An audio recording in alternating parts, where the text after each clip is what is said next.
masa itu duitnya dulu tuh banyak banget, sampai hampir 600 miliar. Sekarang turun, dan turun itu kami rencanakan.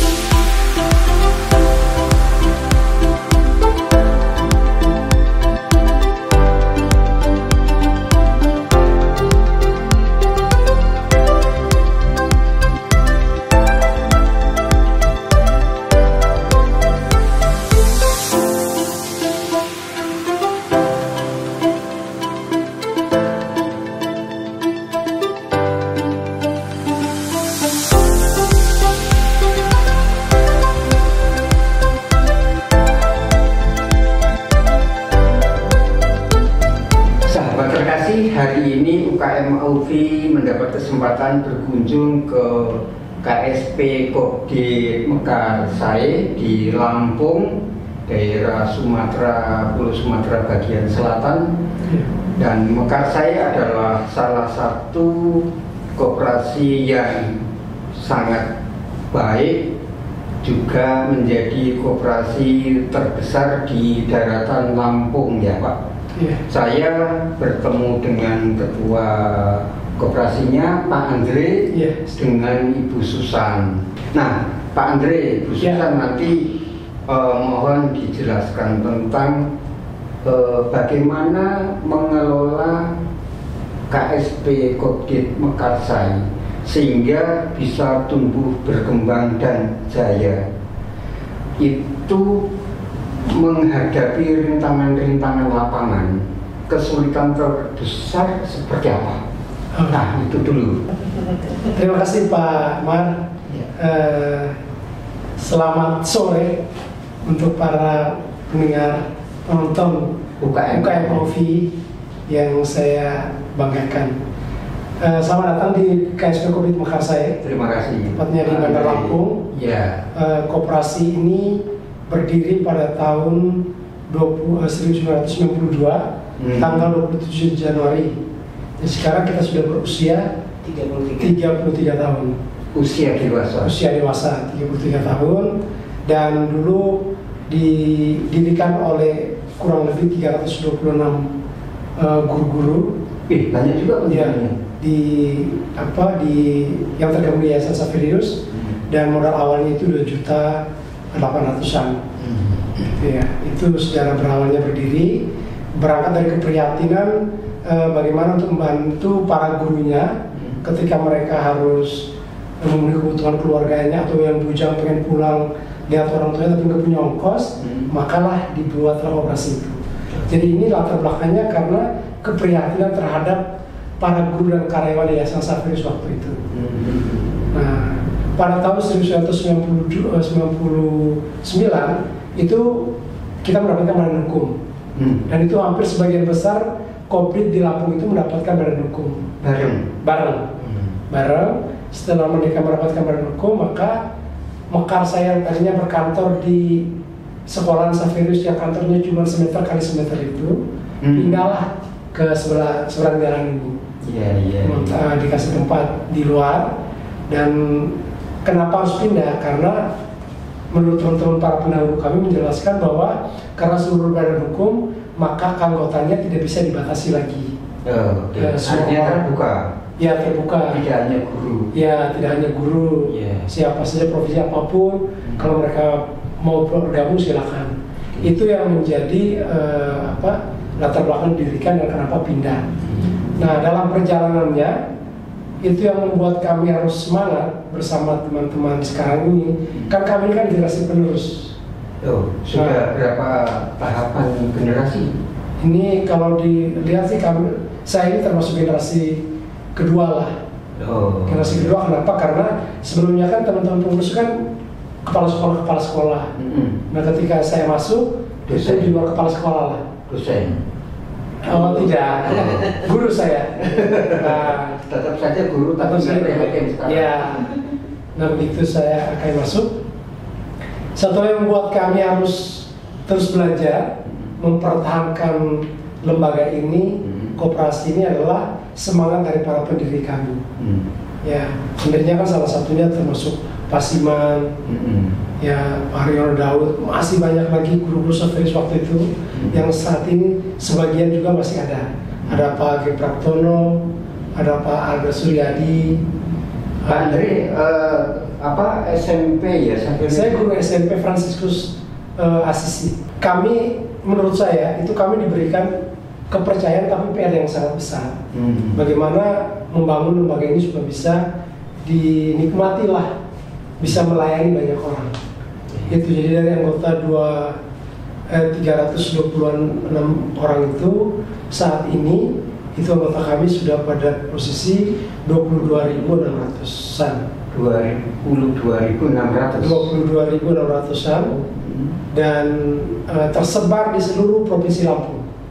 Karena kami badan izin operasionalnya itu provinsi Lampung. Dan berbagai profesi ada di sini. Mulai dari profesi apapun ya, petani, pedagang, kaki lima, pejabat, ASN, swasta. Yang terbanyak kalau itu dikelompokkan, ya, ada pedagang, ada pegawai, ada karyawan. Itu yang paling banyak di posisi mana? Karyawan swasta sama petani ya. Oh, malah petani. Ya, karena petani kita kan ada petani peternak lah ya. Petani ikan sama petani sawah. Itu yang kita sebut sebagai petani. Jadi petani peternak itu banyak di sini. Nelayannya? Nelayan ada juga tapi tidak banyak. Oh, tidak banyak. Iya. Lalu pengembangan yang sudah pernah dialami kan dari hanya sekian ratus orang, sekarang menjadi 22.000 sekian. Itu kan tentu ada kendala-kendala lapangan. Kendala lapangan yang terberat kalau di Lampung ini apa? Image masyarakat terhadap yang namanya koperasi. Jadi citra inilah yang sebenarnya menjadi perjuangan kita ya. Karena kebetulan saya hampir keliling seluruh Lampung. Dan yang saya dapatkan di masyarakat ketemu pertama kali itu pasti mereka dipikirkan sudah ada, apalagi mereka sudah pernah mengalami bersama koperasi tapi gagal. Nah, di sini mereka mengatakan apa? Ya koperasi itu semuanya sama saja. Kumpul duit sudah banyak pasti bakal kabur pengurus. Iya kan? Kumpul duit tadi bangun ke kantong bagus-bagus, begitu duitnya sudah banyak mereka bakal kabur. Atau ketua untung duluan, keluarganya untung duluan, atau banyak persoalan yang sebenarnya intinya uang mereka itu hilang. Nah, uang mereka itu hilang. Itu yang menjadi menjadi motivasi kami bahwa kami sampai selalu menjelaskan kepada anggota kami bahwa ketika mereka meletakkan tabungan mereka di sini yang menjadi sarana untuk berkesejahteraan itu jangan pernah spesial pun hilang. Nah, itu kan tentu dengan berbagai tata kelola yang harus kita bangun supaya menjaga itu kan ya. Tapi bahasa sederhana seperti itu yang saya sampaikan bahwa Bapak Ibu ketika meletakkan berapapun di Makassar itu kami harus bertanggung jawab, jangan sampai spesial pun hilang atau kurang. Harus dikembalikan kalau bisa lebih. Jadi yang membuat rusak ini saya nggak tahu yang bikin rusak.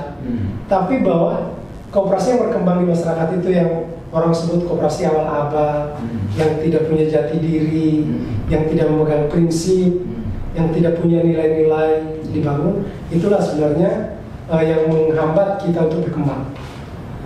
Nah, pertanyaannya kembali Pak Susan sekarang. Soal tata kelola kan, tata kelola itu kan tanggung jawabnya manajemen. Mbak Susan itu kan sekarang kan manajer di sini kan, itu panglima perang di lapangan. Walaupun adanya di dalam kantor, tapi kan panglima perang kan tidak harus di lapangan terus-terusan. Silakan Mbak Susan tentang bagaimana menata tata kelola. Jadi menata tata kelola itu seperti apa dalam kaitannya dengan manajemen? Silakan. Oke, terima kasih. Selamat sore ya rekan-rekan sekalian. Untuk menata ya, tata kelola di Makassar memang membutuhkan seluruh stakeholder yang ada pengurus yang juga sebagai penanggung jawab, kemudian pengawas selaku audit internal dan juga kami manajemen dalam pengelolaannya. Kemudian juga di dalam tata kelola itu ada bidang usaha yang dibidangi seperti bagian kredit usaha, bagian usaha kalau kami menyebutnya bagian usaha, kemudian juga bagian keuangan dan IT, kemudian juga bagian layanan dan umum. Nah itu yang terkait dengan tata kelola yang semuanya mempunyai bidang pekerjaan masing-masing. Nah untuk mengembangkan itu semua perlu support ya terkait dengan kebijakan yang harus kami lakukan, itu yang digarap atau dibuat oleh pengurus, bahwa manajemen dalam melakukan kegiatan operasionalnya harus berdasarkan kebijakan-kebijakan yang diatur. Maka pengurus ketika dengan kebijakan yang sekarang ini diterapkan terkait dengan keuangan ya, kalau sekarang kami sedang mengupayakan struktur keuangan efektif. Nah itu kami manajemen berupaya untuk mensosialisasikan kepada seluruh anggota kami terkait dengan kebijakan-kebijakan yang tentang efektivitas manajemen tadi. Itu kan tentu yang memikirkan kan manajernya ya. Iya. Nah, itu seperti apa dalam hal ini? Ya, jadi manajer kan sebenarnya juga didukung oleh dalam tim itu ada yang namanya kepala bagian Pak. Ya, kepala bagian usaha, kepala bagian keuangan dan IT, dan juga kepala bagian layanan dan umum. Nah, melalui timnya inilah kita bersinergi satu dengan yang lain untuk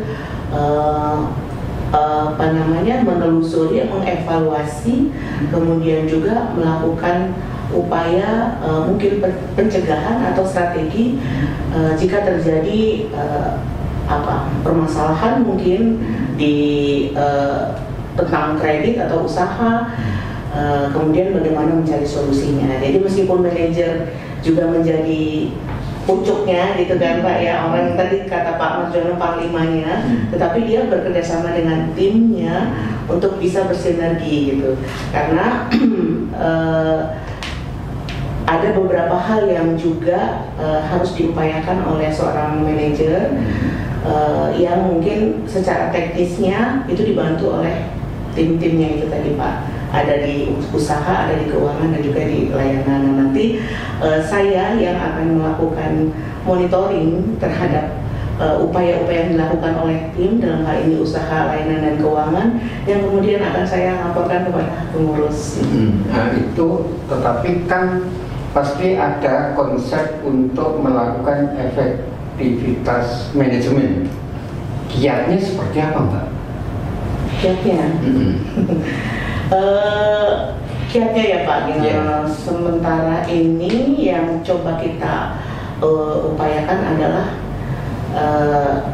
kalau dari sisi pengetahuan ya Pak ya, memang kalau kami mungkin bukan orang yang spesialis di bidangnya ya, kami selalu butuh pengetahuan, butuh narasumber.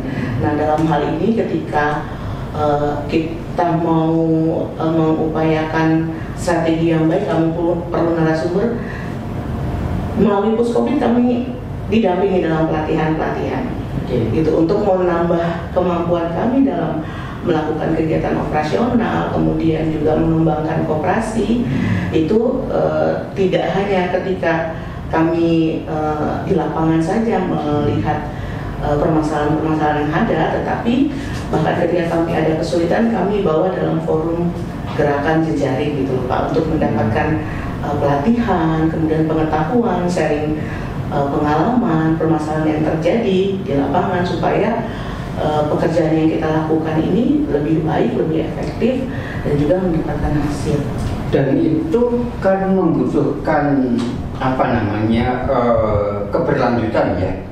Nah, apakah Mekarsai juga artinya ada program keberlanjutannya tentang pendidikan atau keilmuan tambahan gitu yang terkait dengan dari jejaring itu? Misalnya berapa lama sekali kurun waktunya berapa bulan, lalu apa yang paling utama yang dibutuhkan itu apa? Ya, kalau pendidikan kami dalam jejaring itu sharing kira-kira yang dibutuhkan dalam setiap primer untuk pengembangan diri, bahkan juga strategi apa yang diperlukan pendidikan yang ada itu biasanya kami diminta masukan gitu. Apa misalnya tentang administrasi pinjaman atau tentang analisis kredit. Kalau dulu itu namanya culok ya, culok itu nama pelatihannya. Kemudian juga bagaimana penanganan MPL dan lain-lain. Nah, 1 tahun itu sudah direncanakan, kita informasikan ke US bahwa kami memerlukan pelatihan-pelatihan ini untuk mengembangkan SDM kami. Nah, setelah itu US membuat agenda, nah baru di-sharing ke primer, terus nanti kita lihat kebutuhan dari teman-teman tadi untuk kita ikut sertakan gitu Pak. Jadi memang berjenjang. Ketika misalnya standarnya pertama harus misalnya pelatihan khusus dasar dulu, ya semua harus ikut dulu, harus tahu dulu semuanya bagaimana tentang koperasi, baru kemudian lebih kepada spesifik pekerjaannya. Oh, jadi kesulitan itulah yang disampaikan kepada sekunder. Ya, sekunder. Nah, ini kan kembali lagi terkait dengan kebijakan yang harus dilakukan oleh manajemen Pak Heri. Beban terberat yang selama ini diberikan kepada manajemen yang pernah dikeluhkan oleh manajemen itu apa sih? Tadi sudah disampaikan Mbak Susan. Iya. Beliau diberi tanggung jawab untuk membuat Mekarsai pada titik mencapai struktur keuangan yang efektif. Jadi kalau saya mau tanya Pak Jono ya, saya mau tanya dong. Boleh. Pak Marjono pengen punya banyak duit? Enggak. Kalau punya cukup aja. Nah, ini terjadi di Mekarsai. Saya sampaikan kepada anggota bahwa Mekarsai itu duitnya dulu tuh banyak banget, sampai hampir 600 miliar. Sekarang turun, dan turun itu kami rencanakan. Kenapa? Karena saya bilang kita ini pengennya badan kita gemuk besar, tapi kita tidak sehat. Nah, sekarang kami buat kebijakan-kebijakan bagaimana untuk supaya nanti dari tahun ke tahun itu kita beralih ke struktur keuangan efektif. Kalau ditanya yang efektif seperti apa, saya kalau dengan anggota tidak bicara tentang teori. Saya cuma sampaikan aja, Bapak Ibu pengen dapat SHU, dividen, pengen. Bapak Ibu pengen bunga simpanan tetap dibayar, pengen. Bapak Ibu tetap pengen nabung, pengen. Semuanya pasti maunya seperti itu. Pasti pengen nabung. Bapak Ibu kalau mau ambil duitnya tetap ada duitnya, mau kan gitu ya. Nah, karena Bapak Ibu berharap ketika menabung menyimpan di Mekarsai itu berharap bunga yang besar, sementara yang bayar ini harus teman-teman Anda sekali sendiri, maka ketika Anda menuntut bunga pinjaman kecil dan bunga simpanan besar, disinilah beban kita semakin berat. Kita bisa saja genjot pasar, ya banyak yang pinjam. Sekarang kan pinjam kita menurun. Ya, tapi masih di angka 60, kemarin kita 70 ya. 70 itu uang beredar. Pinjaman yang beredar. Kita kemarin 77%. Iya, oke. Kami masih lumayan lah. Iya, masih bagus. Iya, masih bagus. Tapi kan menurut saya itu tidak cukup loh. Tidak cukup, kenapa? Karena kita punya beban itu 93%. Harusnya. Kelebihannya kan harusnya 80-80. Iya. Tapi ini kita punya nilainya 78. Tapi yang mau dibayarkan itu sampai dengan 93%. Oh iya. Kewajiban kita. Ya, kewajiban lembaga. Nah, sekarang kan kita mau sehat dong. Iya. Ya, masa saya kerja berdarah-darah, saya tetap gini. Oke, kita buat aturan Mas sebagai manajer, tolong laksanakan keputusan ini. Keputusannya apa? Ada produk-produk simpanan yang dengan berarti kita batasi. Ya, kita batasi. Oh, ini karena bunganya cukup tinggi, kita batasi untuk mengurangi beban. Tapi kan anggota kita karena kita didik mereka sudah pintar, ya mereka pindah kantong juga. Dari sini mereka pindah ke sebelah kantongnya simpanan yang lain, yang bunganya masih tinggi juga. Sehingga evaluasi kami ini tahun sekarang lumayan ini. Beliau saya lihat cukup kuat bertahan.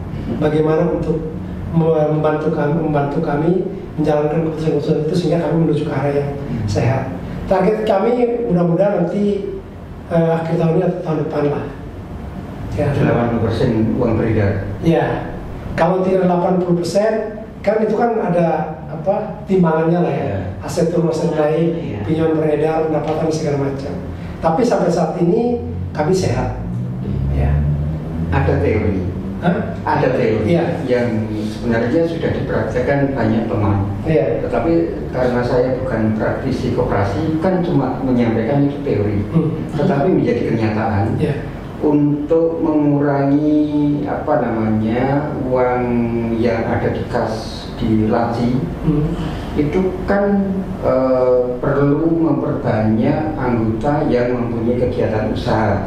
Nah, itu yang terkait dengan pemberdayaan anggota. Nah, ada salah satu koperasi yang mempunyai persyaratan untuk menjadi koperasi anggota harus mempunyai kegiatan usaha. Nah, itu artinya NPR-nya menjadi sangat rendah. Maka saya sendiri kebijakannya seperti apa tentang pemberdayaan anggota untuk meningkatkan si pemanfaatan uang yang ada di lembaga supaya uang beredarnya semakin tinggi. Itu kebijakannya seperti apa? Baik, nanti prakteknya Mas Susan bisa jelaskan ya. Saya pernah tanya. Jadi sekian tahun ini memang kami lebih fokus pada kalau disebut sebagai pinjaman kepada anggota yang untuk usaha, meningkatkan usaha mereka. Prioritas. Gitu ya.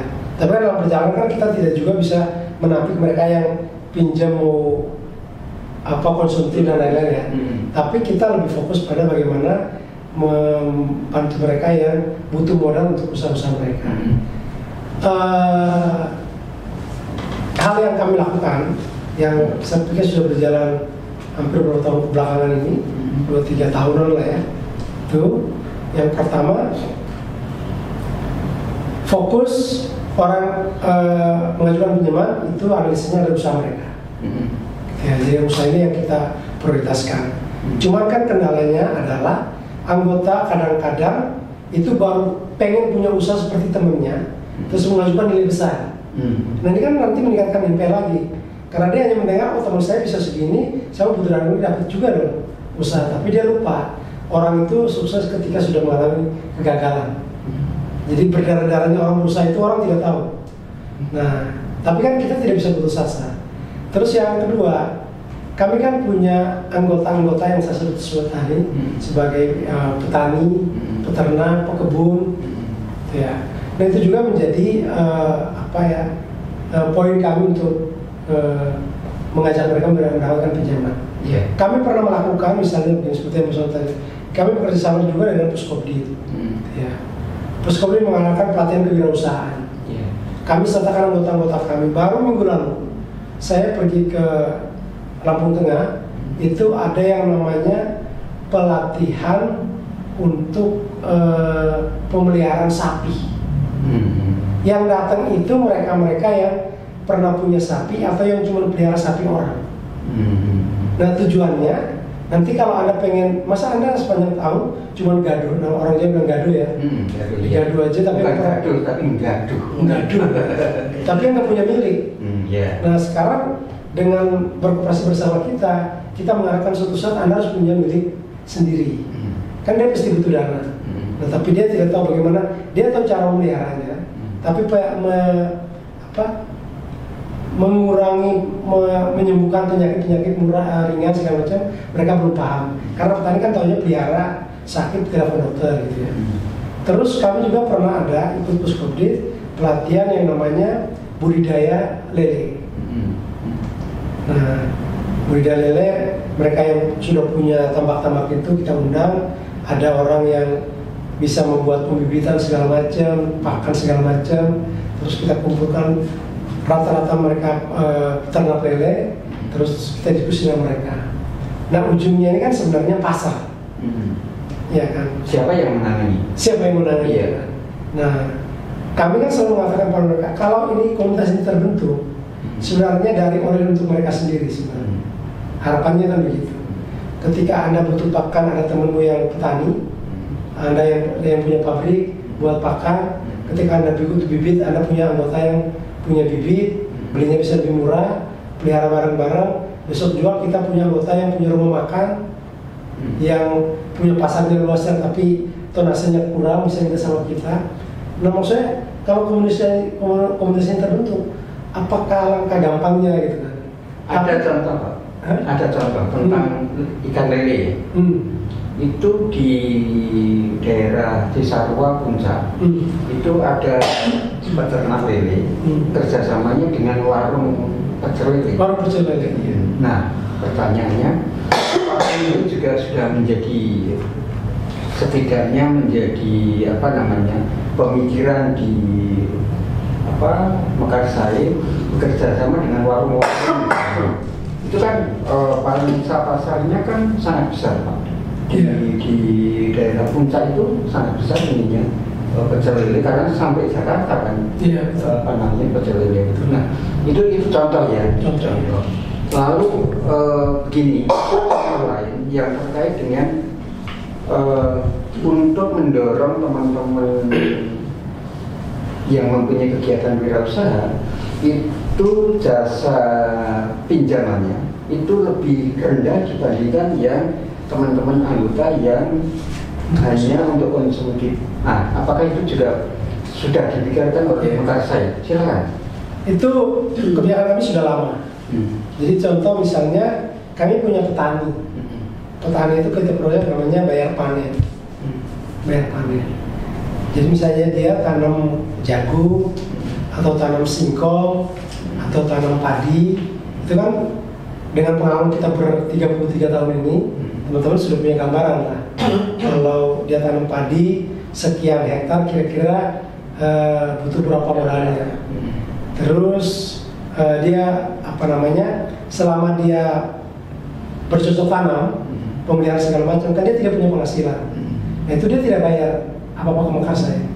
Jadi kita berikan pinjaman, tapi Anda nanti membayar melunasi pinjamannya ketika gabahmu laku. Ketika padinya dijual. Jadi artinya kalau padi itu 4 bulan, 3 bulan, maka selama 3 bulan dia tidak punya, dia hanya perlu simpan wajib dan lain-lain. Tapi dia tidak perlu bayar utang. Tidak perlu masuk ke Mekarsari. Tetapi karena tambahan jasa pinjaman berapa persen? Kalau dihitung persentase, dia tidak dikenain tambahan lagi. Dia bunganya ketika panen dijual itu nggak ada tambahan. Nggak ada tambahan. Jadi dia ketika cair, ketika pinjamannya cair, bunganya langsung dipotong. Ya, kan pertanyaannya kan berapa persen yang sudah dipotong itu kan sebenarnya sama saja. Tapi misalnya contoh gini, ada koperasi yang memberikan pinjaman kepada anggota yang bukan untuk usaha itu 2%. Lalu yang untuk usaha itu hanya 9,9%. Jadi seperti itu. Jadi memang dia mempunyai prioritas untuk bunga lebih rendah dibandingkan yang lain. Itu. Nanti bisa dijelaskan realnya Mas Susan. Saya gambarkan ini satu kalimat aja, bahwa kami punya standar operasional prosedur manajemen di sini. Itu yang tentang pinjaman. Jadi kita paling rendah 0,67. Tidak ada 1% berarti ya. Sampai dengan paling tinggi 1,5. Itu sudah kami buat secara tertulis. Siapa yang berhak mendapatkan 0,67, 0,08, 0,9 sampai 1, sehingga nanti tidak terjadi ini kayaknya saya kenal nih, baik ini dekat ini, jadi nggak bisa. Harus dibuat aturan itu. Silakan Mbak Susan. Itu kan artinya karena saya melihat ada contoh dan itu lebih berkembang untuk mengurangi beban uang di kas. Lalu dia anggota juga lebih produktif pinjam, lalu pengembaliannya lebih cepat karena akhirnya akumulatifnya penghasilan lembaga lebih tinggi dibandingkan memberikan pinjaman dengan jasa yang lebih tinggi tadi. Silakan Mbak Susan. Untuk terkait dengan jasa, memang kami variatif Pak. Benar tadi kata Pak Andre, kami punya pojak yang mengatur range suku bunga yang diberlakukan ke anggota. Kalau tadi contohnya paling kecil kami 0,67% per bulan, memang ada kriterianya. Siapa-siapa yang bisa mendapat bunga itu, salah satunya adalah dia pinjam jaminannya adalah simpanannya. Jadi resikonya sangat kecil gitu. Ketika terjadi kelalaian, maaf gagal panen misalnya, yang dipertaruhkan adalah simpanannya, maka memang suku bunganya paling kecil. Kemudian yang paling besar 1,5. Nah, pemberlakuannya memang tergantung analisis kredit, Pak. Kalau seandainya dia itu seorang petani dan punya pinjaman berkali-kali memang untuk pertaniannya, pasti suku bunganya kecil. Misal ya, satu kasus misalnya 1,2, kemudian mengajukan kembali, pinjam diturunkan suku bunganya 1%, kemudian mengajukan pada saat kami berikan pinjaman memang lancar, karakternya baik, sekian kali pinjam, itu kita turunkan suku bunganya. Cuma untuk pinjaman yang bunga 0,7 itu dia memang terikat pinjaman. Kalau simpanan. Kalau suku bunga di bawah 1%, pasti ada penilaian terkait dengan simpanannya. Ketika jaminannya di luar simpanan, memang rilisnya di 1 ke 1,5. Tapi bicara anggota lebih dipermudah dan juga mendapatkan bunga murah, itu memang sangat tergantung dari karakter prestasi pinjamannya. Dia akan turun secara otomatis pada saat pengajuan berikutnya. Nah, terkait dengan yang tadi Pak Andri sampaikan, dia kalau seorang petani kan dia nggak kayak pegawai swasta yang punya gaji bulanan. Dia nggak bisa membayar setiap bulan. Maka khusus untuk tujuan pinjaman agribisnis, pertanian, perikanan dan lain-lain itu kami terapkan suku bunga di awal. Jadi kalau misalnya petani singkong panen berapa sih Pak? 9 bulan biasanya ya. 9 bulannya biasanya kami sampaikan ke anggota ini, kita potong 9 bulan langsung atau 6 bulan dulu atau 3 bulan dulu. Kalau dia berpikir bahwa selama ini 9 bulan pasti tidak bisa akan mengupayakan bunga, potong 9 bulan. Jadi langsung kami potong. Jadi selama 9 bulan dia tidak perlu membayar. Ya mungkin kewajibannya hanya simpanan wajib saja. Ketika masa panen 9 bulan baru dia melunasi pokoknya. Itu tujuan pinjaman agribisnis yang pertanian rata-rata kami berlakukan seperti itu. Hanya saja kalau misalnya masa panennya yang cukup panjang, Pak, itu yang biasanya kami beri toleransi gitu. Apakah dipotong 4 bulan atau 5 bulan, tapi dengan catatan mungkin bulan ke-6 dan selanjutnya itu dibayarkan. Jadi di samping pertimbangan karakter, itu juga si penggunaan uang itu sendiri ya untuk pertimbangannya ya.